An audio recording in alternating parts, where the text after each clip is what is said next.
Hey there. I don't know if you ever got into the Superman movies. I loved them as a kid growing up. The ones that I remember were with Christopher Reeve in the four movies that he was in the 80s. I thought he played a great Superman. He was believable, convincing. I can still remember some of the themes in the movie.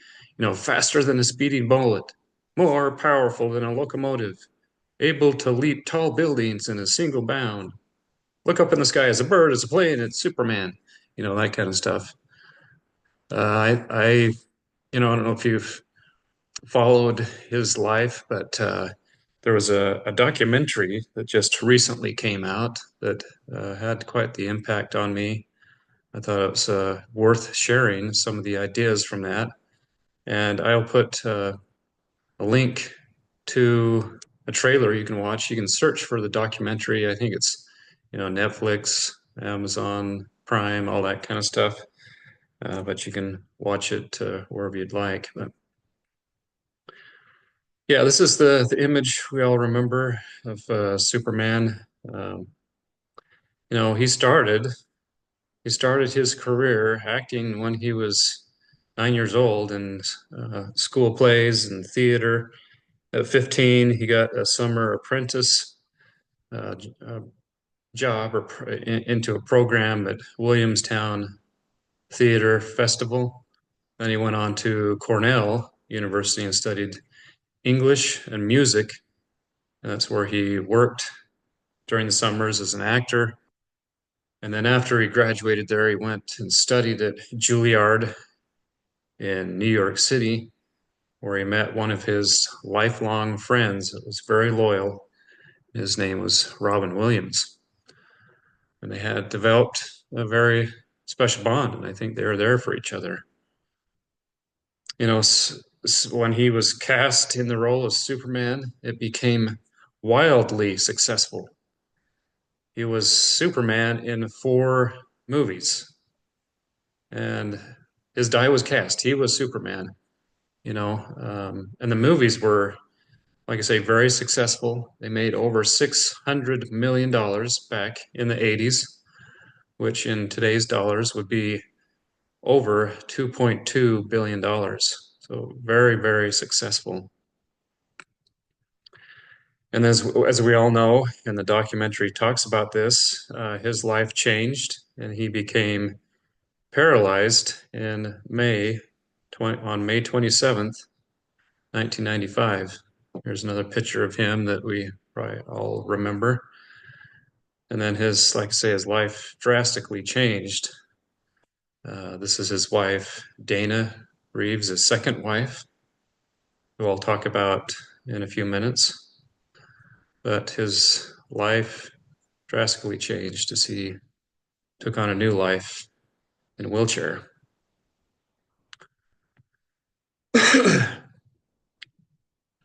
So he had a horseback riding accident in Virginia, and during that accident, he fell from his horse and landed on his head and sustained severe spinal cord injury that left him paralyzed from the neck down.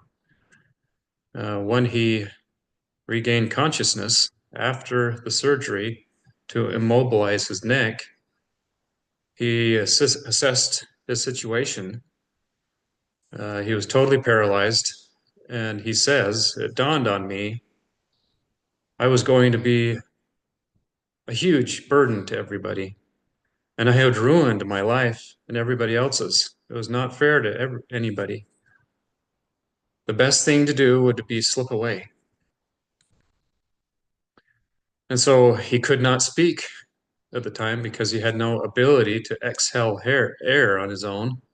When his wife Dana came into his room, they made eye contact, and he mouthed to her, "Maybe we should let me go." And his wife started crying. She said, "I will support you in whatever you want to do because it's your life and your decision.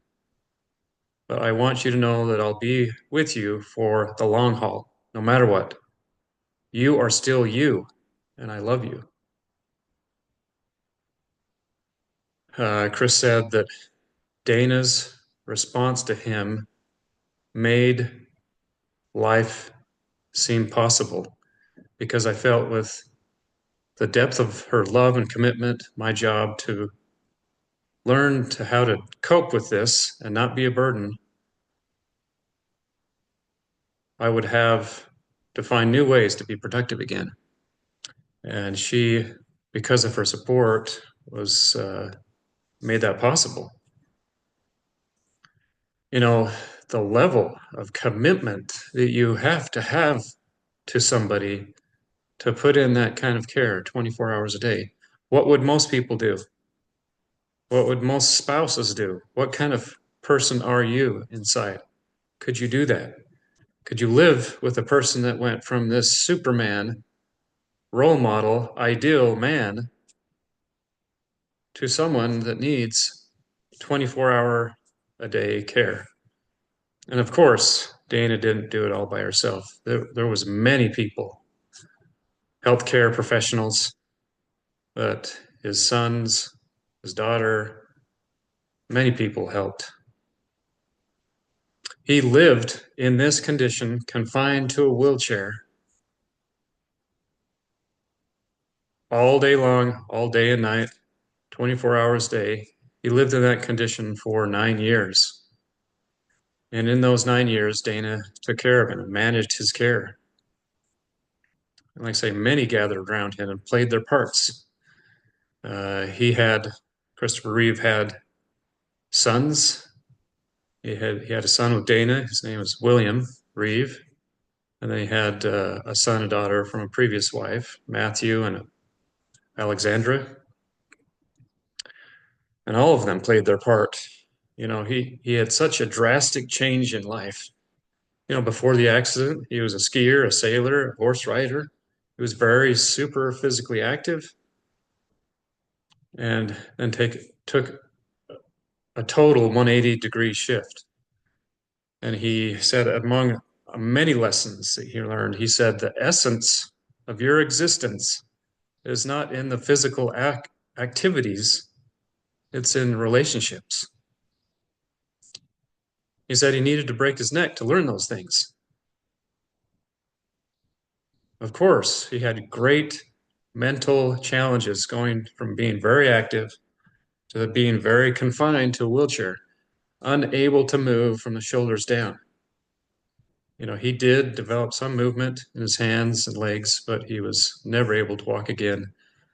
And he didn't have the strength to breathe on his own. He did require a ventilator. He could breathe for a few hours at a time, but then would need to be placed back on the machine to help him breathe.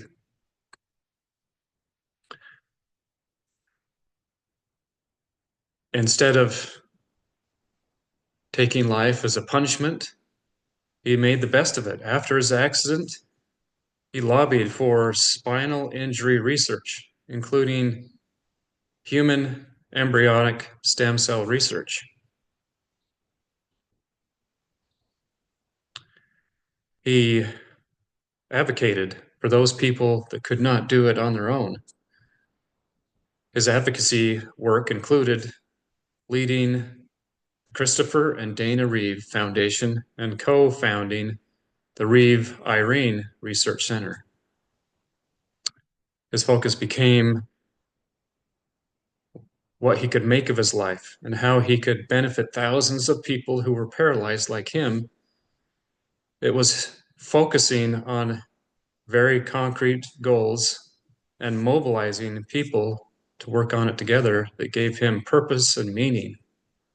And he said many times, life is like a game of cards. You can play the hand you're dealt and think, and he said, I think the game is worthwhile. You know, he was asked once how he would define a hero. He said his definition changed over the years, especially after the accident. He said, a hero is an ordinary individual who finds the strength to persevere and endure in spite of overwhelming obstacles. Once you choose hope, anything's possible.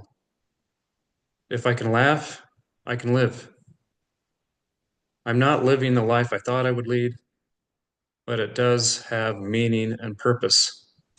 He found a key to living life.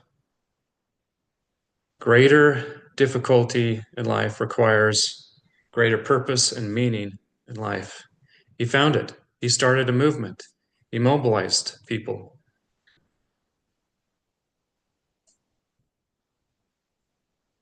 Dana cared for him and managed his care full time. She never left. She cared for her husband for nearly a decade after he was paralyzed in 95, and she remained by his side until his death in 2004.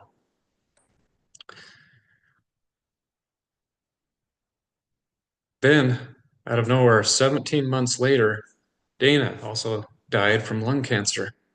She had never smoked cigarettes, but some consider that the primary risk factor that she had was she was early in her career, often sang in bars and hotels, lobbies with exposure to secondhand smoke. But I would theorize it was almost like God had told Dana, "You have finished your work here. You have done what you were called to do. I'm taking you back to be with your husband, to be with me." So, thinking about Christopher Reeve and the kind of person that he was, which Christopher Reeve was a Superman? Was it this man in a wheelchair? This man supported by his wife and many people around him? Or was it this man who was created by Hollywood?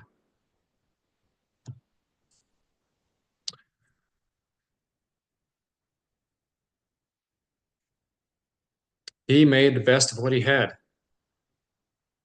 Life is like a game of cards. You play the hand you're dealt, and he said, felt like the game is worthwhile.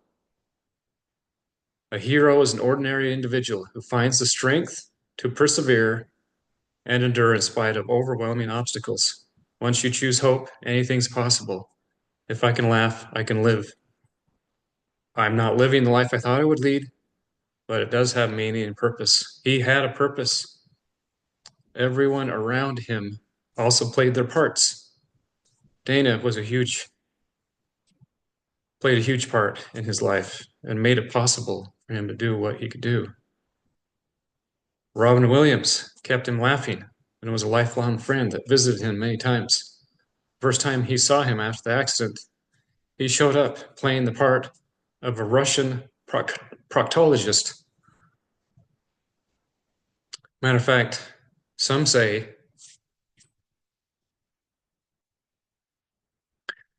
that Robin would still be here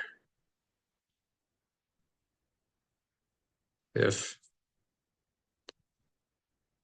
Christopher Reeve hadn't died. He was very close, very upset when he passed away. Even the neighbors played their part. When Chris and Dana Reeve died, Dana's only son, Will Reeve, was only 13 at the time. And his best friend took him in and raised him as their own. He was 13, and his best friend's family took him in. He talks about the difficulty he had, feeling like he was all alone.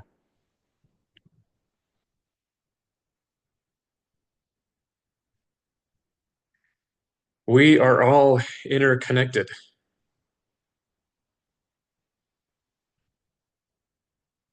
I think that's Matthew there. We all play a part. What is your part? I challenge you to learn what your role is, to play the part God has given you. Trust in God. whatever comes into your life, it is for your best, it's for your good, even if it means you never walk again.